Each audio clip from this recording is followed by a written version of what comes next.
Hello my dear student. तो आज फिर हम लोग स्लाइम मोल्ड्स को लेकर के चर्चा करेंगे।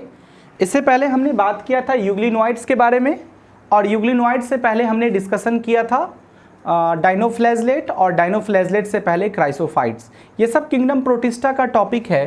तो स्लाइम मोल्ड्स के बारे में भी हम लोग बात करेंगे कि स्लाइम मोल्ड्स क्या है। देखिए, स्लाइम मोल्ड्स जब भी आप किंगडम प्रोटिस्टा की बात करेंगे तो स्लाइम मोल्ड्स का पहला पॉइंट, इट कैटेगराइज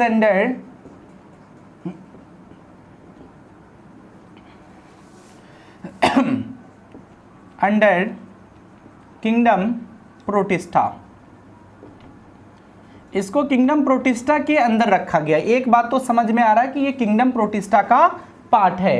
अगर हम आगे की ओर बात करते हैं, किंगडम प्रोटिस्टा से हम लोग नेक्स्ट पॉइंट पर डिस्कशन करेंगे, तो वो ये है कि किंगडम प्रोटिस्टा जो भी ऑर्गेनिज्म होगा वे सभी के सभी यूनिसेलुलर एंड यूकैरियोट्स होंगे। तो एक पॉइंट तो यहां बनता है, they are unicellular and eukaryotes. आपको समझाने की जरूरत नहीं है। यूनिसेलुलर मीन्स जो सिंगल सेल का बना, यूनि मीन्स वन, जो one cell, cellular means cell, जो वन सेल से बना unicellular, and eu means true, karyote, karyon means होता है न्यूक्लियस, जिसमें ट्रू न्यूक्लियस हो उसे हम लोग कहेंगे यूकैरियोट्स। तो इसमें दो कैरेक्टर तो आपको दिख रहा है, यूनिसेलुलर और यूकैरियोट्स। अब हम लोग आगे की ओर बात करेंगे।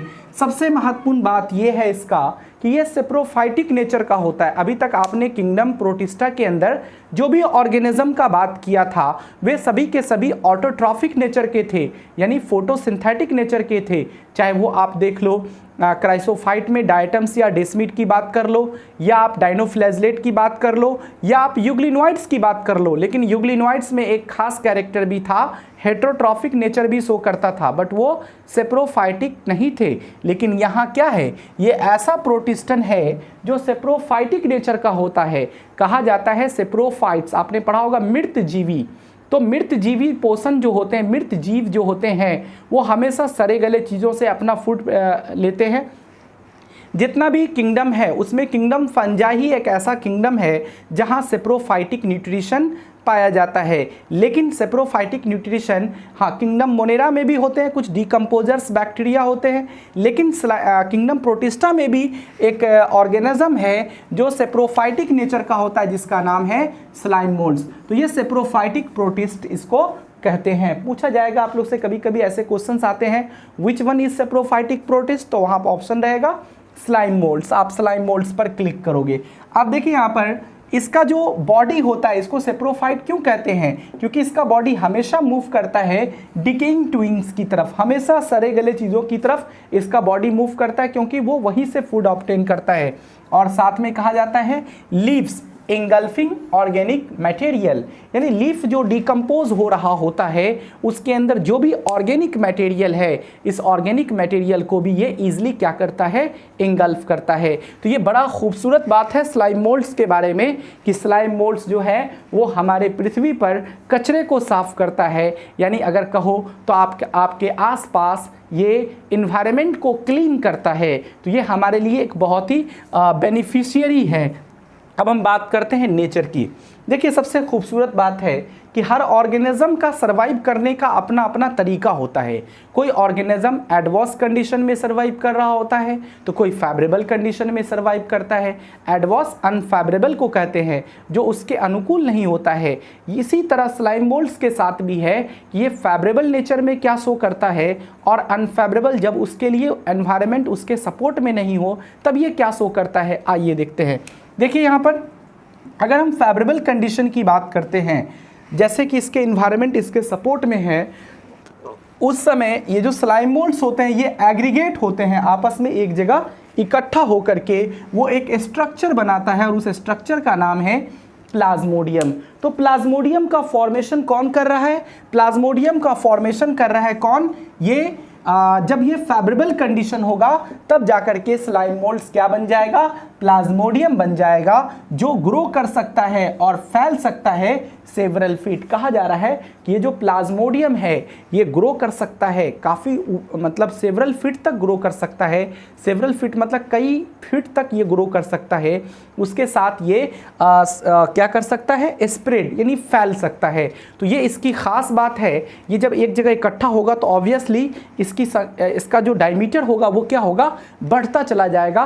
तो ये कई फीट तक ग्रो कर सकता है। ये कब होगा, जब ये फेवरेबल कंडीशन इसको मिलेगा तब। लेकिन जैसा ही अनफेवरेबल कंडीशन आता है, जब इसके एनवायरनमेंट इसके फेवर में नहीं होता है, तब क्या होता है, उस समय प्लाज्मोडियम जो देख रहे हो जो एग्रीगेट होकर के बना है वो टूट जाता है, वो डिफरेंशिएट हो जाता है, अलग अलग हो जाता है और फिर बनाता है एक बॉडी जिसका नाम है फ्रूटिंग बॉडी। क्या नाम है, फ्रूटिंग बॉडीज। तो आपसे पूछा जाएगा कि स्लाइम मोल्ड्स कब ये फ्रूटिंग बॉडीज का फॉर्मेशन करता है, तो आप बोलोगे जब अनफेवरेबल कंडीशन आता है तब ये जो स्लाइम मोल्ड्स होते हैं उसके जो प्लाज्मोडियम होते हैं वो डिफरेंशिएट होकर के फ्रूटिंग बॉडीज का फॉर्मेशन करता है और वही फ्रूटिंग बॉडीज के पास स्पोर पाए जाते हैं। स्पोर कहते हैं बीजाणु को, छोटे छोटे सेल जिसमें रिप्रोडक्टिव नेचर का सेल होता है उसको स्पोर कहते हैं। उसमें जो है स्पोर पाए जाते हैं इस फ्रूटिंग बॉडीज़ के पास, और वो स्पोर कहाँ होता है, तो इस फ्रूटिंग बॉडीज़ के टिप्स पर होता है, यानी सबसे ऊपरी हिस्सा में होता है।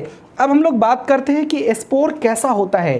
कहा जाता है कि ये जो स्लाइम मोल्ड्स है इसके पास सेल वॉल नहीं है, लेकिन इसका जो स्पोर बनता है उस स्पोर के पास सेल वॉल होता है और यही कारण है कि वो एक्सट्रीम कंडीशन में भी सर्वाइव करता है और मेनी ईयर्स तक भी सर्वाइव कर सकता है एडवर्स कंडीशन में, यानी ऐसा कंडीशन जो उसके फेवर में ना हो। अगर इसके पास सेल वॉल ना होता तो स्पोर क्या होता, डिजेनरेट हो जाता। तो स्पोर को अपने आप को बचाने के लिए इसके चारों तरफ सेल वॉल होता है जो इसको प्रोटेक्ट करता है। मैंने यहाँ लिखा है spore has true cell wall by which their spore under by which their spore survive and extremely resistant for many years under adverse condition, यानी ये कई साल तक ये बिल्कुल रेसिस्टेंट रहेगा किसी भी पदार्थ को लेकर के, किसी भी मटेरियल को लेकर के, इसे कोई प्रभाव नहीं पड़ेगा, कोई इफेक्ट इस पर नहीं पड़ेगा। अब इसकी बात करेंगे, इसका जो स्पोर है वो कैसे मतलब ट्रांसफ़र होता है, कैसे ट्रांसपोर्ट होता है। तो इसका स्पोर जो है वो एयर करंट के द्वारा, हवा का जो बहाव होता है, हवा की जो रफ्तार होती है, उस रफ्तार के कारण, उस हवा के झोंकों के कारण, हवा के बहाव के कारण इसके स्पोर एक जगह से दूसरी जगह डिस्पर्स होकर के जाते हैं और फिर जहाँ जहाँ जाते हैं वहाँ पर रिप्रोडक्शन के द्वारा अपने स्लाइम मोल्ड्स को ग्रो करने में हेल्प करता है। तो देखा आपने स्लाइम मोल्ड्स क्या है, फिर से आप समझ लो। स्लाइम मोल्ड्स में आपने किन किन टॉपिक पर बात किया कि स्लाइम मोल्ड्स यूनिसेलुलर यूकैरियोट्स होता है। दूसरा पॉइंट आपने स्लाइम मोल्ड्स सेप्रोफाइटिक नेचर के होते हैं। तीसरा पॉइंट ये हमेशा डेड और डिकेइंग फूड को खाते हैं, क्या कहते हैं लीफ जो ड्वेलिंग होता है उसको खाते हैं, उसमें जो ऑर्गेनिक मटेरियल होता है उसको खाते हैं।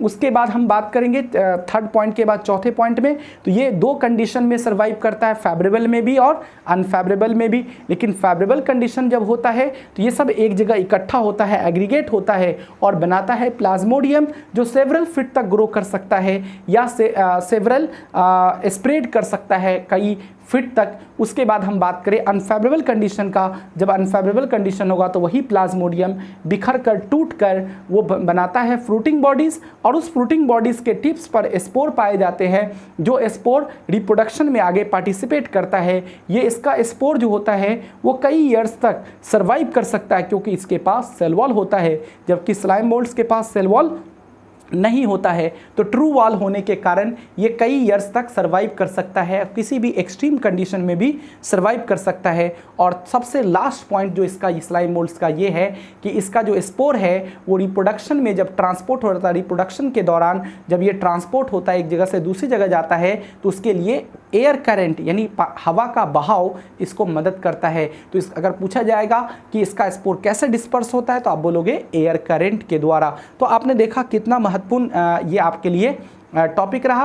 अब आप जाकर के क्या करोगे, एनसीईआरटी का लाइन टू लाइन पढ़ोगे। उसके बाद एनसीईआरटी के बाद आप एमटीजी का एक पब्लिकेशन का बुक आता है NCERT at your finger tips, आप उस बुक से भी जाकर के एक एक क्वेश्चंस को बनाएंगे, क्योंकि वहाँ पर पैराग्राफ में हर पैराग्राफ से क्वेश्चंस को डिराइव किया गया है। आप वहाँ से क्वेश्चंस बनाएं, एमसीक्यू को सॉल्व करें। आप नहीं तो master of NCERT Arihant publication का आता है, आप वहाँ से मास्टर द एनसीईआरटी से आप सॉल्व कर सकते हैं। इससे क्या होगा, आपका कॉन्फिडेंस लेवल बढ़ेगा। ओके डियर स्टूडेंट, अब इसके बाद हम लोग बात करेंगे प्रोटोजोआ के बारे में। तो प्रोटोजोआ पे भी हम लोग डिस्कशन करेंगे, लेकिन प्रोटोजोआ हमारा नेक्स्ट टॉपिक है, क्योंकि वो छोटा है, एक दिन का क्लास है, एक पीरियड का क्लास है। हम लोग नेक्स्ट डे किंगडम प्रोटिस्टा को भी कंप्लीट करेंगे। Thank you so much dear student, जय हिंद।